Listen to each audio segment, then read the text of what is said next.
Bagaimana caranya kita membalas dendam? Buat kebaikan kepada orang yang bersalah kepada kita.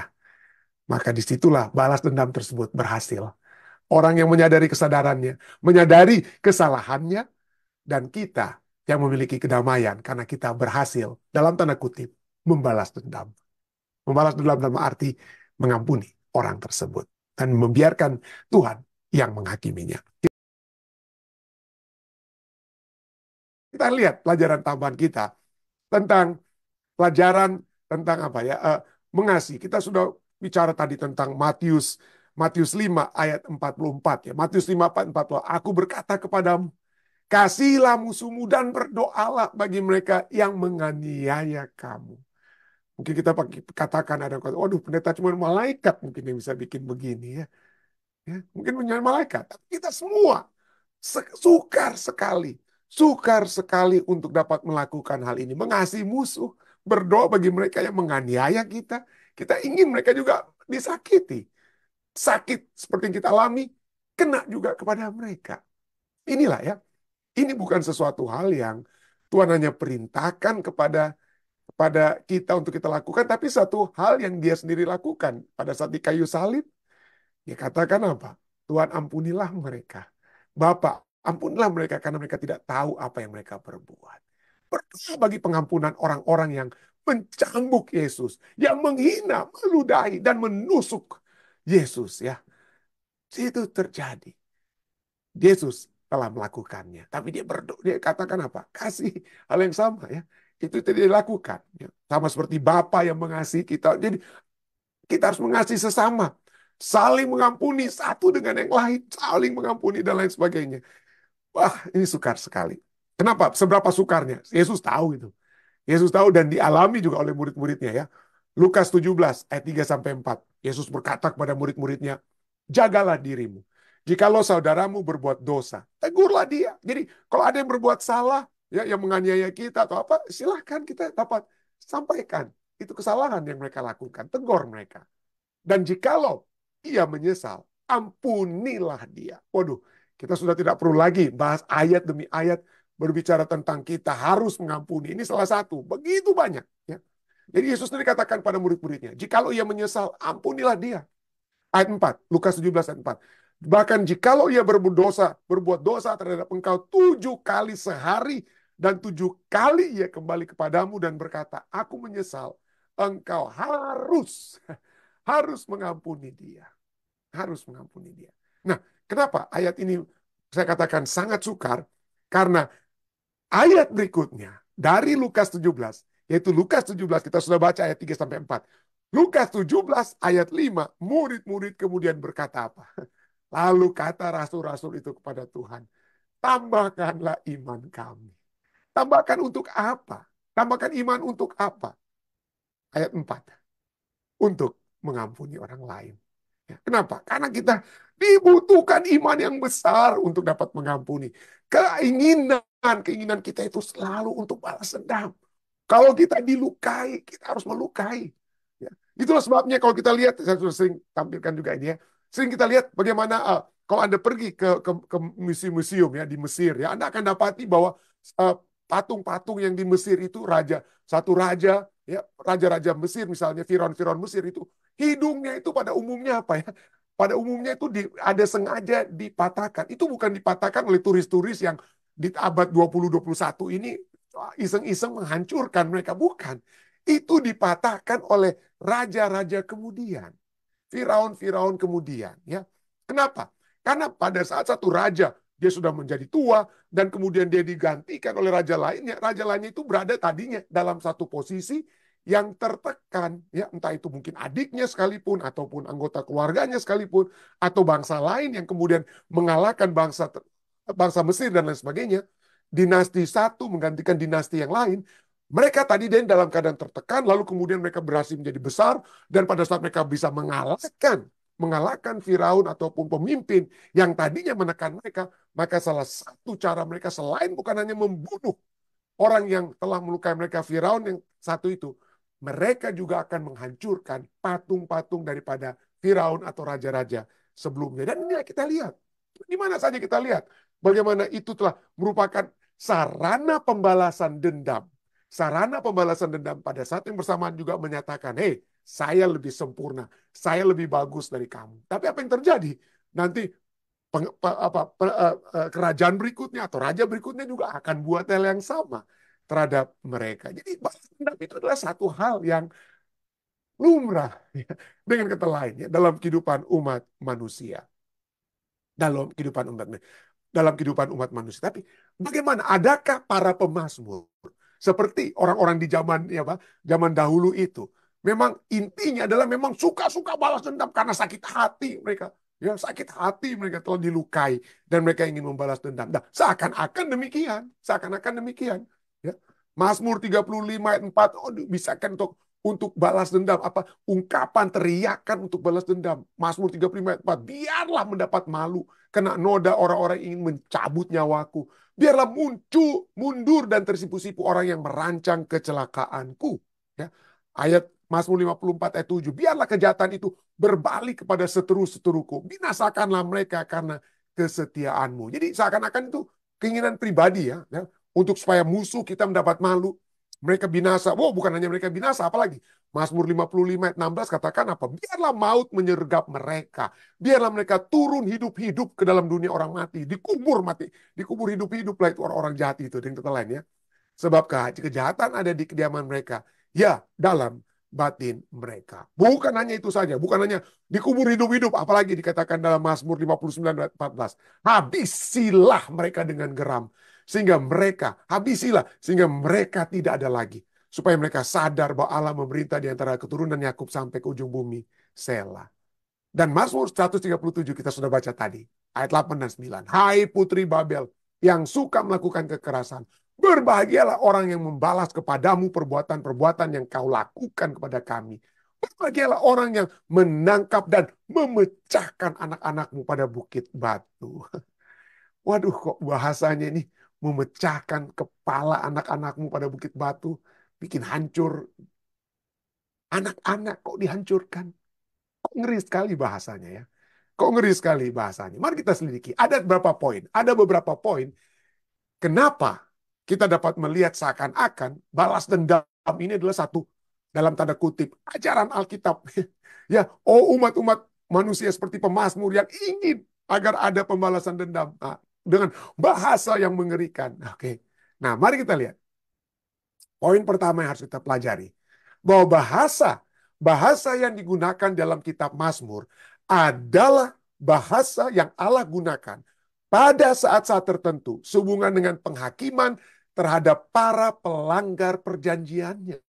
Jadi mereka itu bukan hanya, para pemazmur itu bukan menggunakan bahasa dari keinginan hati mereka yang terluka saja, tapi mereka juga itu mencontek atau melihat dari bahasa yang Tuhan nyatakan. Loh, kok Tuhan menggunakan bahasa yang mengerikan? Ya, apa contohnya? Misalnya ya, mereka penghakiman sebab akibat. Kalau mereka melanggar, mereka mendapatkan kutukan. Kalau mereka tidak melanggar setia, mereka dapat berkat. Dan itu ada dinyatakan misalnya dalam Ulangan 28 ayat 20-22 merupakan bagian dari kutuk kepada orang-orang umat-umat Tuhan sendiri yang melanggar perjanjiannya. Dan ini dinyatakan. Coba kita lihat bahasa-bahasanya. Bahasa-bahasa Tuhan itu sepertinya mengerikan juga ya. Mari kita lihat. Ulangan 28 ayat 20 sampai 22. Tuhan akan mendatangkan kutuk, huru hara dan penghajaran ke antaramu sampai engkau punah dan binasa. Waduh, ini kalimatnya kan punah, binasa ya. Sampai engkau punah dan binasa dengan segera karena kejahatan perbuatanmu, sebab engkau telah meninggalkan aku. Tuhan akan melekatkan penyakit sampar kepadamu sampai dihabiskannya engkau dari tanah kemana engkau pergi untuk mendudukinya. Tuhan akan menghajar engkau dengan batuk kering, dengan demam kepialu, sakit radang, kekeringan, hama dan penyakit gandum. Semuanya itu akan memburu engkau sampai engkau binasa. Jadi kalimat-kalimat yang mengerikan juga seperti itu Tuhan gunakan ya. Nah, kenapa saya katakan menggunakan bahasa pada saat-saat tertentu? Kepada siapa Tuhan sedang berbicara ini? Kepada siapa Tuhan berbicara? Kenapa Tuhan tidak bilang, oh aku mengasihi kamu dengan kasih yang... Betul, kita perjanjian lama banyak berbicara tentang Allah yang kasih adanya. Tapi seringkali kita melihat bahwa pembicaraan tentang kasih, mengasihi sesama, menghormati itu hanya bahasa di perjanjian baru. Dan kalau kita melihat, orang melihat seakan-akan bahasa perjanjian lama ini kok, wah binasa, hancur, ya dihabiskan, dan lain sebagainya. Kenapa ini bahasanya? Coba kita lihat. Ini diucapkan kepada bangsa Israel yang baru keluar dari Mesir. Ya, baru keluar dari Mesir. Bahasa di Mesir itu adalah bahasa kekerasan. Kalau kamu tidak kerja rodi, kamu tidak kerja paksa, kamu akan dicambuk, kamu akan dipunahkan. Apalagi sebelum mereka keluar dari Mesir saja, anak-anak pria sulung itu harus dibinasakan oleh Firaun karena mereka Firaun yang takut karena jumlah mereka semakin banyak. Jadi bahasa yang dimengerti oleh orang-orang budak-budak Israel yang baru keluar dari Mesir adalah bahasa kekerasan. Tidak heran pada saat Tuhan ingin memberikan 10 hukum, ya, 10 hukum, ya, loh batu itu, apa yang mereka harus siapkan? Maka Tuhan berbicara melalui kilat guntur yang bergemuruh. Waduh. Jadi Tuhan harus menarik perhatian mereka dengan cara-cara yang mereka bisa mengerti. Cara-cara yang keras. Cara-cara yang keras. Ya. Bahasa yang keras. Dengan adanya guntur dan lain sebagainya. Tapi dengan berjalannya pemahaman mereka tentang Allah, maka itu berbeda. Kepada bangsa Israel pada saat Tuhan berbicara kepada mereka dengan kilat, guntur, dan lain sebagainya. Anda bisa baca itu ya dalam dalam kitab kisah ulangan Fatsal 19 dan 20 sebelum diberikan 10 hukum Tuhan. Tapi pada saat Tuhan berbicara kepada Nabi Elia pikir, waduh saya ingin mendengarkan suara Tuhan dari guntur dan lain kilat dan lain sebagainya. Tapi apa yang terjadi kepada Nabi Elia? Tuhan berbicara melalui angin sepoi-sepoi. Jadi ada saatnya Tuhan menggunakan bahasa yang dapat dimengerti, dapat dipahami oleh orang-orang pada saat-saat tertentu. Pada saat perjanjian baru mungkin sudah bukan ini lagi bahasanya. Waktu anak saya masih kecil, mungkin bahasa yang mereka mengerti adalah bahasa rotan dan pengajaran. Tapi setelah mereka besar, nggak ada lagi rotan-rotan saya yang akan kena kepada anak-anak saya. Tentu saja ya. Jadi ada saat-saat tertentu yang dapat kita lihat. Ya, bahasa yang dapat dimengerti. Kalau Tuhan berbicara tentang bagaimana supaya mereka dapat mengikuti, menuruti perjanjiannya dengan bahasa-bahasa perjanjian baru, mungkin bangsa Israel yang keras kepala yang baru keluar dari Mesir, ini nggak ngerti. Coba Anda lihat, coba Anda lihat. Pada saat mereka keluar dari apa? Dari Mesir saja ada tiang awan, tiang api di depan mereka. Kehadiran Tuhan. Tapi coba lihat. Tuhan hadir tetap saja bahasa pengertian mereka itu tetap buta ya, karena sudah biasa jadi budak yang harus dipukul-pukul. Nah, kenapa saya katakan ini? Karena waktu kami di Ethiopia ya, seringkali kita pikir, waduh kita nggak ada lagi untuk apa ya di sekolah kita itu main apa ya, pakai rotan. Tapi di Ethiopia, guru-guru di Ethiopia sampai SMA sekalipun masih pegang rotan, saudara. Sampai SMA. Kenapa? Karena bahasa anak-anak di Ethiopia, nggak tahu mungkin saat ini mungkin sudah mudah-mudahan sudah berbeda ya. Itu kalau ada yang salah itu di rotan, sama seperti saya dulu lah waktu masih kecil di Indonesia masih ada rotan. Tapi di Amerika dan apa sekarang ini kan udah nggak ada lagi guru-guru pakai rotan. Tapi ada saat-saat tertentu dengan kebudayaan tertentu itu masih pakai rotan. Jadi bangsa Israel ini yang baru keluar sudah lihat Tuhan melalui tiang awan, tiang api, sudah apa Musa sudah mendengarkan suara Tuhan dari guntur dan lain sebagainya. Tapi begitu ada sunyi senyap sedikit pada saat Musa naik ke gunung, apa yang terjadi pada saat Musa turun? Mereka mendirikan apa ya, patung daripada lembu untuk mereka sembah. Jadi mereka harus menggunakan bahasa yang apa ya? Bahasa yang dapat mereka mengerti pada saat itu, ya. Jadi itulah bahasa-bahasanya yang menarik perhatian mereka. Sepertinya keras sekali ya, dengan kata lain, bahasa-bahasa yang keras. Dan bukan itu saja. Bahasa yang digunakan dalam kitab Mazmur 137 itu juga adalah merupakan bahasa yang digunakan oleh Yesaya dalam Yesaya pasal 13. Bicara tentang memecahkan anak-anakmu pada bukit batu, bukan hanya Mazmur 137. Di zaman Yesaya itu juga apa dikata? Yesaya 13 ayat 16 19. Bayi-bayi mereka akan diremukan di depan mata mereka. Rumah-rumah mereka akan dirampoki dan Babel yang permai akan sama seperti Sodom dan Gomora pada waktu Allah menunggang balikkannya. Jadi kita lihat inilah bahasa yang dimengerti. Bahasa yang dimengerti. Ada saat-saat umat manusia memiliki makanan yang lembek, lalu kemudian makanan yang keras, ya. Umat Tuhan ya, dengan kata lain. Jadi ada saat-saat tertentu mereka dapat menggunakan bahasa yang mereka mengerti. Dan bahasa yang mengerti itu salah satu. Salah satu adalah bahasa yang dapat mereka lihat bagaimana itu apa. Secara dapat digambarkan bahasa tersebut. Walaupun itu mungkin saja tidak mereka lakukan, tapi bahasanya anak-anak yang dipecahkan di bukit batu. Mereka mengerti itu pembalasan Tuhan. Kenapa ya? Karena mereka melakukan hal tersebut. Dan itu poin pertama. Poin pertama ya, bahasa yang digunakan. Ya, bahasa digunakan itu menggambarkan kerinduan Tuhan, kerinduan Tuhan agar mereka itu memperoleh berkat. Kalau kalian menurut kehendakku, kalian menuruti perjanjianku, berkat aku berikan. Tapi kalau kalian tidak menuruti perjanjianku, akan ada kutuk. Nah, kutuk itu bukan malaikat Tuhan yang pecah-pecahkan kepala orang Israel, yang apa? Tapi atau memberikan penyakit sampar dan lain kepada orang Israel. Tapi Tuhan, pada saat mereka tidak setia kepada Tuhan, Tuhan akan melepaskan penjagaannya. Tuhan akan melepaskan proteksinya terhadap umat Tuhan. Dan pada saat Tuhan lepaskan proteksinya, apa yang terjadi? Bangsa-bangsa sekitar akan datang menyerang bangsa Israel. Seperti bangsa Yehuda. Ya, pada saat mereka tidak mau bertobat di zaman Nabi Yeremia sudah amarkan, Tuhan bilang berbalik, dan mereka tidak mau. Tuhan lepaskan proteksinya. Bangsa Babylon datang menghancurkan mereka. Ya, anak-anak yang dibunuh itu nyata di depan mereka. Ya, bukan Tuhan yang buat, tapi Tuhan melepaskan proteksinya. Sehingga itulah yang menjadi akibat ketidaksetiaan mereka terhadap perjanjian Tuhan. Itulah. Jadi bahasa digunakan itu bahasa yang real untuk saat itu. Tapi tujuan pada saat Mazmur 137 ayat 8 sampai 9, biarlah anak-anakmu itu apa? Anak-anak yang telah bersalah kepada Tuhan, anak-anak Tuhan, biarlah anak-anak mereka itu akan apa? Dihancurkan kepalanya dengan lain pada bukit-bukit batu. Nah, poin berikutnya, poin pertama selain bahasa, kita sudah lihat tadi. Yang poin kedua adalah bahwa tujuan balas dendam itu adalah agar nama dan kehormatan Allah itu apa? Ditegakkan. Ya. Nama Tuhan, itu fokusnya. Tuhan, balas. Ingin ada pembalasan kepada mereka, Tuhan. Kenapa? Karena mereka telah mencemarkan namamu.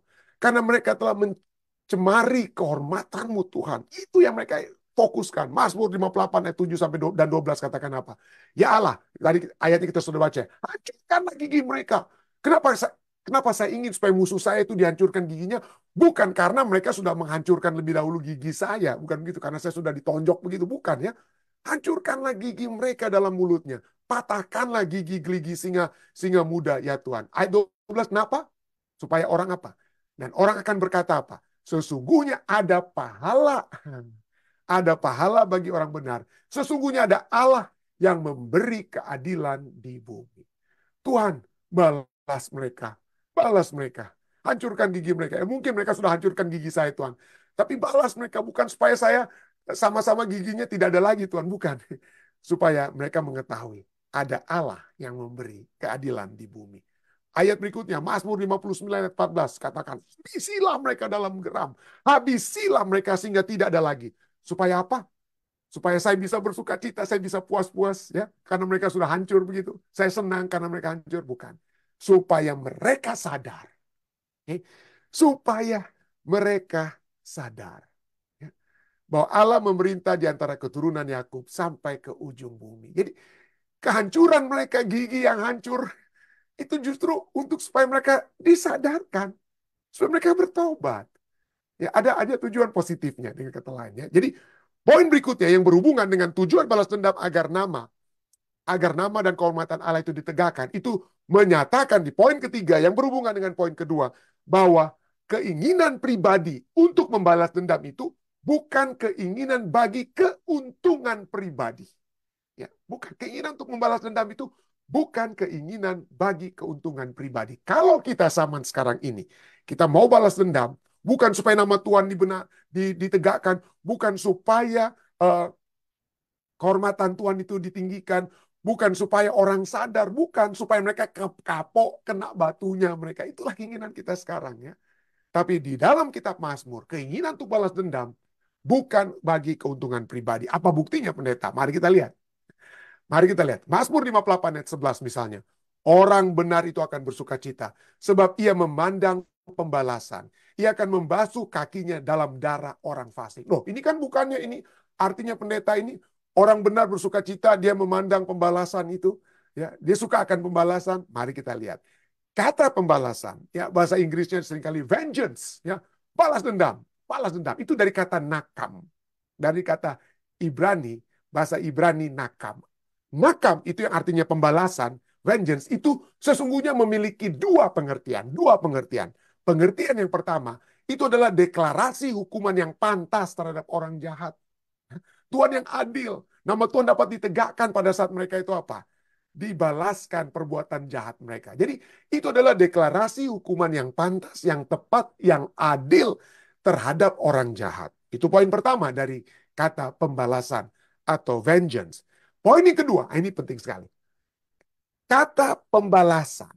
Orang benar itu dibalaskan, artinya orang benar itu sekarang dibenarkan. Orang benar itu dinyatakan tidak bersalah. Mereka diperlakukan tidak adil oleh orang-orang yang jahat. Ya, pada saat mereka dinyatakan adanya pembalasan, mereka sekarang diperlakukan dengan adil, dinyatakan mereka itu sudah dibenarkan. Ya. Jadi itu adalah pembenaran orang yang tidak bersalah, yang ditindas oleh pelaku kejahatan. Tidak heran. Oke. Ini pengertian dari bahasa Alkitab, bahasa Ibrani. Tapi kalau Anda mempelajari dalam bahasa Inggris, arti kata vengeance atau pembalas dendam, pembalasan, itu berasal dari kata Latin vindicare. Vindicare, entah kenapa menjadi vengeance. Tapi sesungguhnya arti yang sebenarnya dari vindicare adalah vindication. Artinya vindication dalam bahasa Indonesia adalah pembersihan nama baik. Bukan pembalasan dendam. Jadi dengan kata lain, Mazmur 58 ayat 11 dapat dinyatakan sebagai berikut. Orang benar itu akan bersukaria. Sebab ia mendapatkan memandang pembersihan nama baiknya.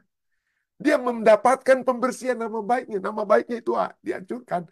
Tapi dengan adanya pembalasan, maka nama baiknya itu apa? Nama baiknya itu dikembalikan. Ya.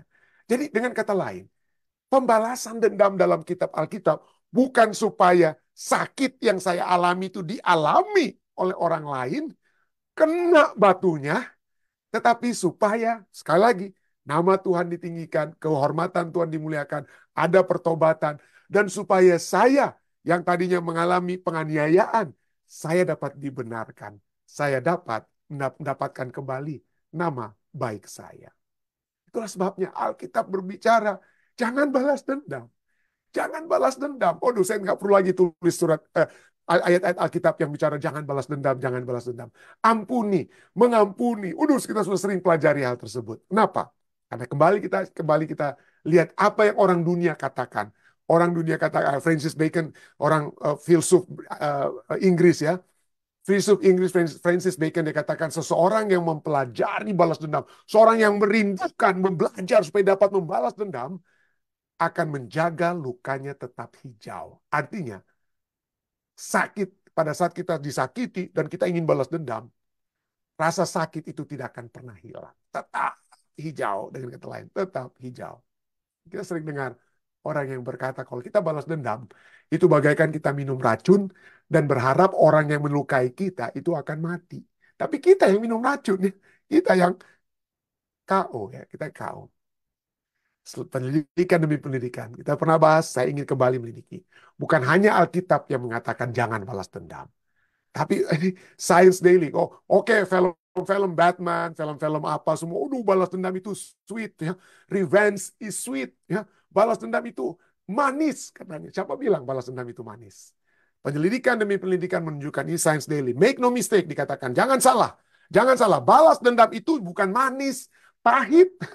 That revenge is bitter. Sweet. Ada sweetnya. Ada sweet, ada manisnya. Tapi pada umumnya itu pahit. Ada manisnya, tapi kalau bagaimana mau kalau balas dendam itu jadi manis. Nanti kita akan lihat apa yang ilmu pengetahuan ajarkan kepada kita. Anyway, artikel ini ya, artikel ini make no mistake revenge is sweet katakan walaupun ya, despite popular consensus that revenge is sweet, walaupun ada konsensus umum bahwa balas dendam itu manis, penelitian eksperimental selama bertahun-tahun menunjukkan sebaliknya. Menemukan bahwa balas dendam jarang memberikan kepuasan seperti yang kita perkirakan dan seringkali membuat pihak yang membalas dendam menjadi kurang bahagia dalam jangka panjang. Kita pikir kalau anak saya sudah dibunuh, maka saya dengan senapan saya bunuh orang yang membunuh anak saya atau istri saya. Penyelidikan demi penyelidikan, walaupun Anda sudah berhasil membunuh orang yang membunuh anak atau istri Anda tidak tetap terus berbahagia. Tetap Anda tidak. Orangnya sudah mati, pendeta, biar orangnya sudah mati. Anda kurang berbahagia. Kenapa? Ya. Itulah sebabnya artikel lain ya ditulis oleh Eric Jaffe, The Complicated Psychology of Revenge, ya, dalam apa? Complicated psychology. Jadi masalah balas dendam psikologis itu sangat apa? Dikatakan sangat complicated. Kenapa? Misalnya dikatakan ilmuwan psikologi dalam artikel ini telah menemukan bahwa praktek balas dendam itu gagal. Praktek balas dendam itu gagal memenuhi ekspektasi manisnya. Gak manis balas dendam itu. Para ilmuwan behavioral scientist, ya, behavioral scientist, ilmuwan perilaku telah mengamati bahwa gantinya meredakan permusuhan, balas dendam dapat memperpanjang ketidaknyamanan dari pelanggaran yang semula yang telah dilakukan dan bahwa sekedar mencelakakan pelaku pelanggaran yang melukai Anda tidaklah cukup untuk memuaskan rasa dendam seseorang. Film-film katakan senang, kita bunuh orang yang membunuh anak kita, membunuh keluarga kita. Waduh, kita sudah enak. Berjalan kita dengan puas. Itu hanya di film, saudara. Itu hanya di film. Kenapa? The actual execution of revenge. Melakukan balas dendam. Memerlukan pengorbanan pahit dari segi waktu. Kalau Anda balas dendam, Anda pikir di film, waduh tembak orang yang membunuh keluarga kita. Anda masuk penjara. Anda masuk penjara, Anda balas dendam. Dengan lainnya. Melakukan balas dendam memerlukan pengorbanan pahit dari segi waktu, segi energi emosional dan fisik, dan bahkan nyawa Anda sendiri. Jadi ini nggak ada untungnya balas dendam, nggak ada untungnya. Hasil penemuan dikatakan juga dalam artikel ini. Hasil penemuan menunjukkan bahwa balas dendam hanya dapat berhasil jika pelaku yang melukai Anda, jika pelaku memahami mengapa tindakan balas dendam tersebut terjadi. Kalau para pelaku menyadari ya bahwa mereka telah melakukan hal yang salah, memohon ampun, memohon maaf, disitulah kita justru memiliki damai. Kita bukan memiliki damai saat kita berhasil menembak orang-orang yang membunuh anggota keluarga kita. Kita justru berhasil membalas dendam kalau orang yang membunuh anggota keluarga kita datang meminta maaf kepada kita. Itu bisa begitu, itu sukar ya. Sangat sukar, tapi itu tidak mustahil.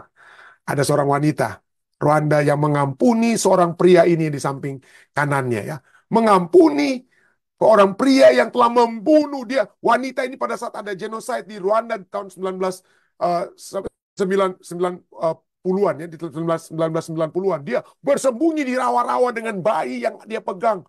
Dan laki-laki ini orang Advent. Laki-laki orang Advent, saudara, ya. Dia lihat wanita ini di rawa-rawa, lalu dia datang dengan dia punya parang, dia coba untuk bunuh wanita tersebut, dia potong wanita tersebut, dia potong putrinya. Pada saat wanita ini bayi perempuan itu hendak dipotong oleh laki-laki ini, wanita ini coba untuk bela, tangannya dipotong, tangannya terpotong, dan laki-laki ini pikir dia sudah membunuh juga wanita tersebut, tetapi hanya bayi perempuan yang mati dan tangan wanita ini terpotong. Tangan wanita ini terpotong. Dan apa yang terjadi kemudian? Yang terjadi kemudian, wanita ini ya didatangi oleh pria tersebut yang bernama Emmanuel, ya, Emmanuel Ndayisaba, ya, Ndayisaba, seorang Advent, ya. Ada yang bersuku Hutu, ya. Dia potong wanita yang bernama Alice Mukarurinda, ya. Dia pikir dia sudah mati, tapi dia tidak mati. Dan pada akhirnya setelah Emmanuel keluar dari penjara, mulai satu-satu dia cari orang-orang yang dia lukai. Pada mulanya Alice Mukarurinda ini tidak mau terima dia. Pada mulanya, tapi kemudian dia bilang, aduh, saya sudah belajar firman Tuhan. Saya sudah belajar firman Tuhan untuk mengampuni orang-orang yang bersalah kepada saya. Kenapa saya tidak mengampuni Immanuel Ndayisaba ini? Pada akhirnya dia ampuni. Pada akhirnya dia ampuni. Pada akhirnya dia Mereka bahkan bekerja sama ya dengan satu satu NGO ya, non government, untuk membantu orang-orang yang terluka oleh sebab perang saudara yang ada di Rwanda. Bagaimana wanita ini, Alice Mukarurinda, dapat mengampuni? Ya karena dia katakan, oleh karena Tuhan. Tuhanlah yang, kalau Tuhan akan membalas, biar itu balasnya dari Tuhan. Tapi Tuhan ingin saya untuk mengampuni pria ini. Dia ampuni. Dan dia memiliki damai. Dia memiliki damai. Firman Tuhan katakan, bukan berarti kita tidak bisa mengeluarkan unek-unek kemarahan kita, unek-unek rasa sakit pada saat kita disakiti. Tapi biarlah kita melihat apa yang dikatakan dalam Roma 12 ayat 17-20. Biarlah apa ya. Janganlah membalas kejahatan dengan kejahatan. Lakukanlah apa yang baik bagi semua orang, termasuk musuh-musuh kita. Orang yang bahkan menyakiti kita dengan begitu hebatnya. Sedapat-dapatnya, kalau hal itu bergantung padamu, hiduplah dalam perdamaian dengan semua orang. Termasuk orang yang membunuh bayi perempuanmu, memotong tanganmu sekalipun. Bergantung, inilah ayat yang dikatakan oleh Alice ya. Bergantung padamu, hiduplah dalam perdamaian dengan semua orang. Saudara-saudaraku yang kekasih, janganlah kamu sendiri menuntut pembalasan, tetapi berilah tempat kepada murka Allah. Sebab ada tertulis, pembalasan itu adalah hakku. Revenge is mine, Tuhan katakan. Akulah yang akan menuntut pembalasan, firman Tuhan. Tetapi jika seterumu lapar, berilah dia makan. Jika ia haus, berilah ia minum. Dengan berbuat demikian, kamu menumpukan bara api di atas kepalanya. Bagaimana caranya kita membalas dendam? Buat kebaikan kepada orang yang bersalah kepada kita. Maka disitulah balas dendam tersebut berhasil. Orang yang menyadari kesadarannya, menyadari kesalahannya, dan kita yang memiliki kedamaian karena kita berhasil, dalam tanda kutip, membalas dendam. Membalas dendam dalam arti mengampuni orang tersebut dan membiarkan Tuhan yang menghakiminya. Kiranya ini dapat menjadi satu kekuatan bagi kita semua. Sekali lagi, walaupun sukar, tetapi tidak mustahil. Ada kemauan dan kemampuan yang Tuhan dapat berikan kepada kita untuk mengampuni orang-orang yang bersalah kepada kita. Saya bawa ini dalam nama Yesus. Amin. Selamat bertemu kembali, selamat tahun baru bagi saudara dan saudari sekalian yang kembali pada saat ini di tahun 2024. Kembali dapat bersama-sama ya di acara ibadah kita.